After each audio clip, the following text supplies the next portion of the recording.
Hello everybody, Exalted Hierarch here, and today I'm going to be proposing something a little bit controversial. I'm going to go ahead and propose that first-person controls are better than third-person. First, we're going to make some tweaks to the first-person controls, and then I'll explain at the end of the video why it's better. First things first, go to Start, Settings, Controls, and change your first-person control type to Standard FPS.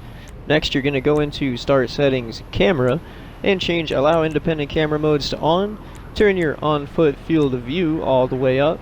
Adjust your first-person ragdoll and combat roll to both be off, and then turn on first-person, third-person cover.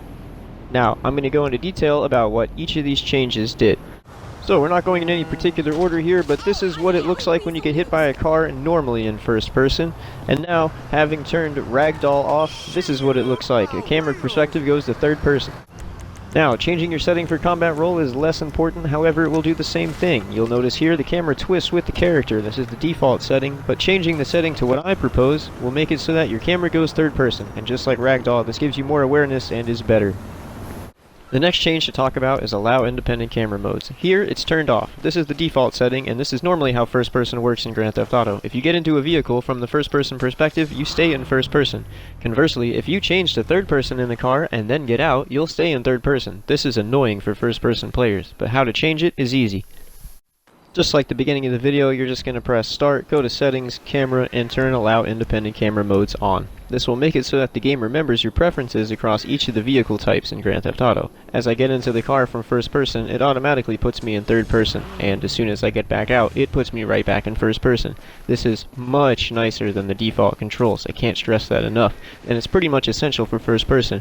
Your camera preferences are remembered for helicopters, cars, planes, and boats, and they're changed simply by changing your perspective in each vehicle type.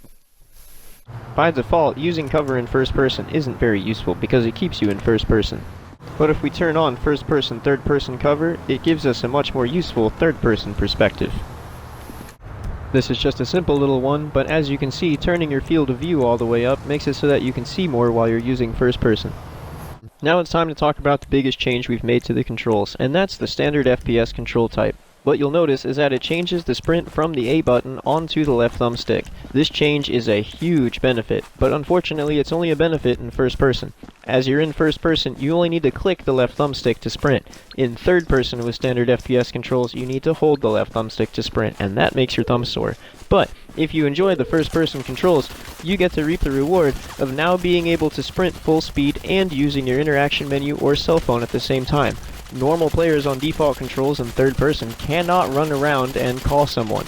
They cannot run around and open the interaction menu. They cannot run around and heal. We'll be able to do all of those things and more. This is a huge advantage. And with that, you guys now know everything that you need to know about the first person perspective, how to change your controls to make it more enjoyable, and why you get a slight advantage from being able to sprint, use the interaction menu, and cell phone at the same time. It is of course up to you what you prefer, but in any case, thank you for watching, and I'll catch you guys next time.